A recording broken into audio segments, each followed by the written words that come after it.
everyone, and welcome to another episode of Remote Learning English, where I try to take all the fun of the classroom and remove the fun part. Today, I just wanted to include this video because I wanted to remind you that despite us learning in this very trying and difficult pandemic era, my life doesn't have any meaning unless I give you a whole bunch of work. So keep that in mind.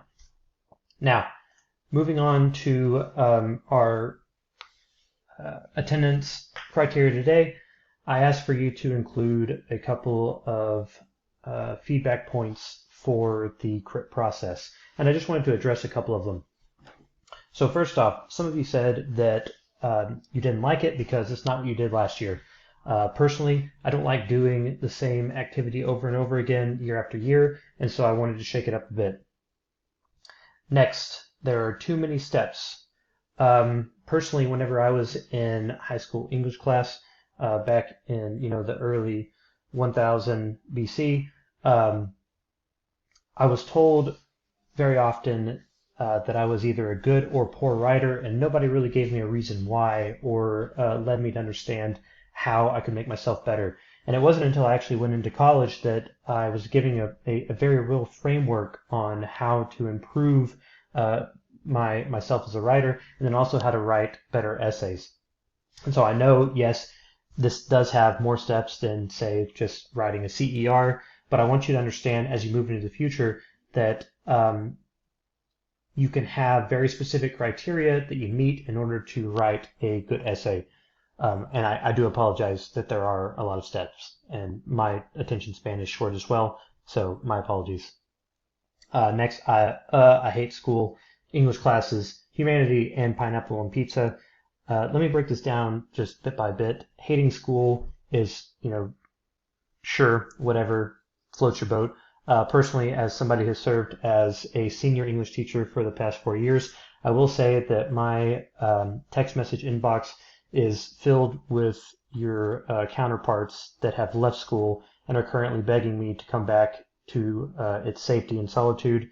Don't rush the process. Yes, school is lame because we have a totalitarian dictatorship type system, but it's not like we have that in the real world right now, right? Wink.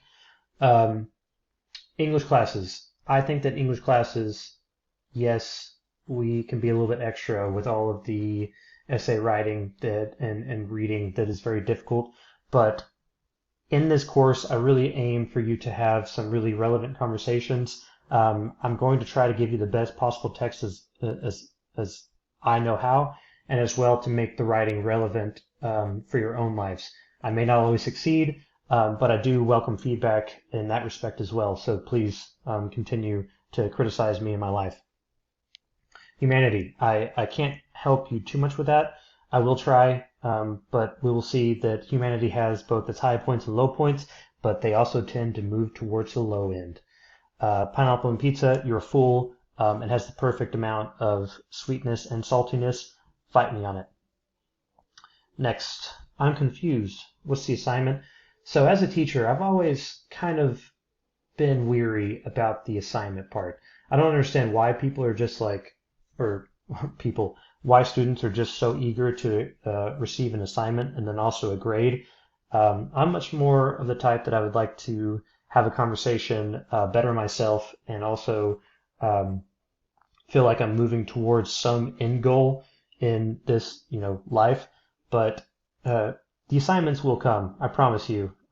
These are assignments, yes, you will receive grades eventually. But right now, I'm just really trying to get to know you as a learner, as people, as writers. So don't rush it just yet. I promise you'll be graded plenty. How is this helpful, and why are we doing this? Okay, so to kind of to circle back to what we were talking about earlier in the slideshow, there are many different reasons why we want to analyze how authors, speakers, and people, etc., are trying to manipulate us on a constant basis. By understanding that language is a tool for communication, then you're able to break down the much larger communication aspects, the content of a speech or of literature and writing, and be able to understand what the person is trying to communicate to you, and also how you might be being fooled. Why we're doing this? Because I feel like that it's a very useful tool for you to have in your toolkit as you move forward. I'm not saying that this is like the end-all be-all and that you just need to have this and that this is going to be exactly what you need for the rest of your life. I'm just trying to offer you another tool for your toolkit, and hopefully you'll be able to learn something on the other end. Now, moving in to the next two steps of the crit process.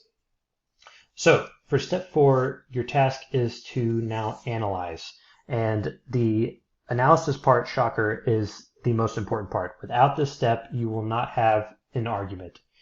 The analysis is asking you to narrow down your interpretations, as we've done in the other two steps, into what's important, viewable, and repetitive throughout the entire argument.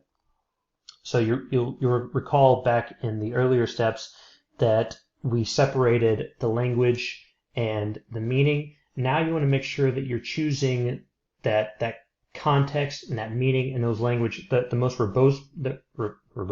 robust parts of the passage, so that you have a strong essay to move forward with.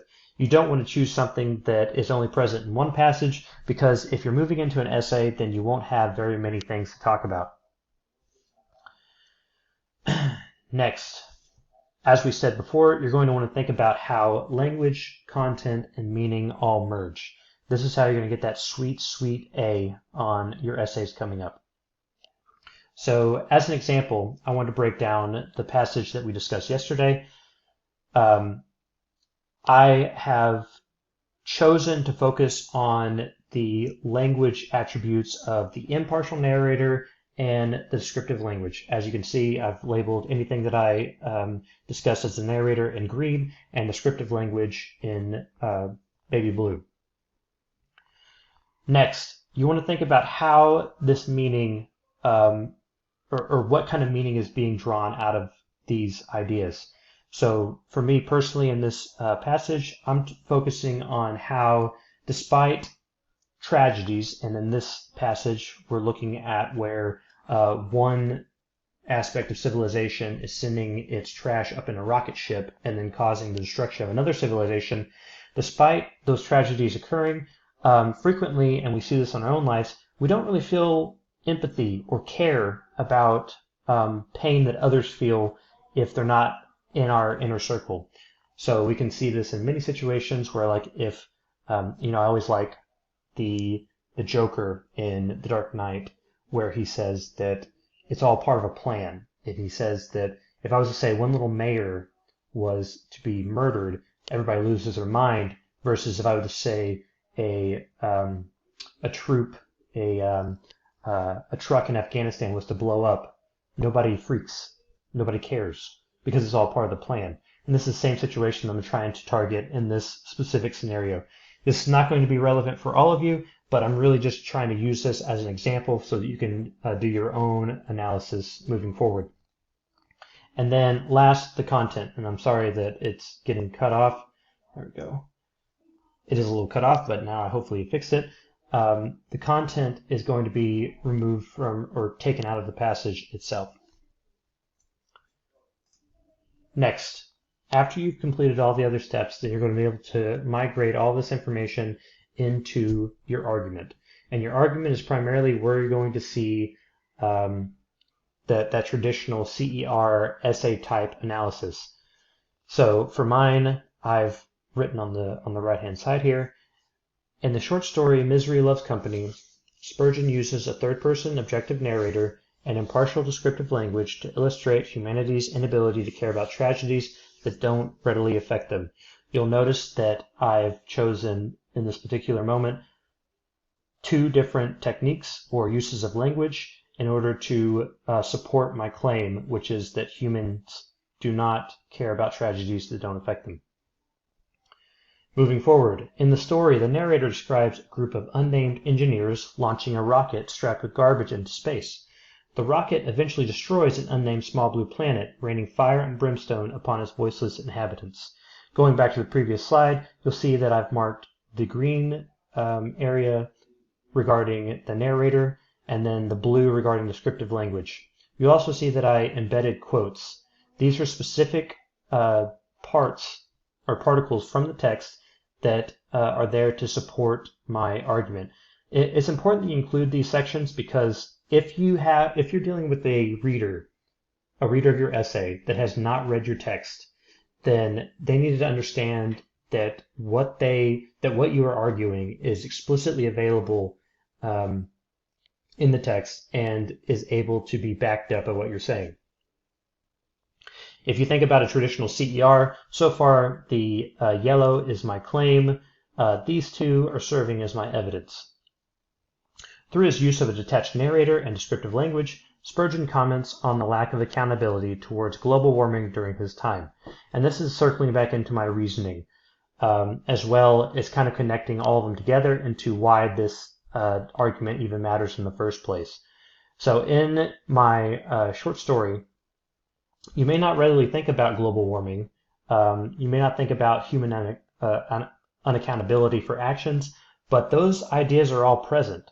And that's something that you can extrapolate or bring out of just about any text, not necessarily the global warming part, but these bigger ideas that kind of lurk beneath the surface, the between the lines, if you want to be cliche. Also, I don't know if you caught on, but the purple is my reasoning, which is connecting the two of these together, in that I'm trying to describe how the narrator and my descriptive language is demonstrating that humans are unable to care about tragedies that don't affect them, because global warming is not something that we really have to deal with the effects of right now. It is in the future, but not right now. I know that this is a lot of information, and once again, I read your criticisms and I care about what you have to say. Please feel free to reach out and get any clarifications that you need, because moving forward, we're going to do your own. You're going to take steps 4 and 5 to analyze and construct an argument on one important passage from your summer reading. This short paragraph will be your first grade for the course. I know that a lot of you are probably being like, oh my God, we've done a whole bunch of different stuff, and this is my first grade that I'm receiving. It's a weird time, everyone, and I don't know who's going to be able to access the course, who doesn't understand what's going on, and so I want to make sure that I give everybody the open opportunity in order to provide their work. As well, I want to make sure that everybody is on the same page, and that also you know how to contact me if you don't understand. Of course, if we were in the classroom, then you'd be able to come up and just be like, hey, Spurgeon, you know what? I don't understand this. And hopefully, very shortly, we'll be able to do so. That's just my little soapbox. Make sure that your paragraph includes pieces from each of the other steps in the CRIP process. I know, as you've said before, as some of you have said before or pointed out, that there are a whole bunch of steps in this, and that's why I'm trying to provide the PowerPoints in order to make sure that you can go back and check yourself. I'm not trying to make this like the end-all be-all resource for writing literary analysis. You can go look at some of the most famous writers of all time that analyze other literary texts, and some of these pieces may not be available. Rather, I want you to just think of this as, hey, did I reach these different points in order to have a complete analysis? Now, some of you have also asked, how does this relate to the larger essay that's due next week? I will be discussing that tomorrow. I want to make sure that I don't bore you all to death, even though I very much verge on that realm of possibility now. I don't want to bore you all to death with like a much longer video, so I try to separate these up as much as possible. I'm going to try to make everything a little bit slower moving forward, just so that we don't feel burdened in remote learning with the majority of your different classes.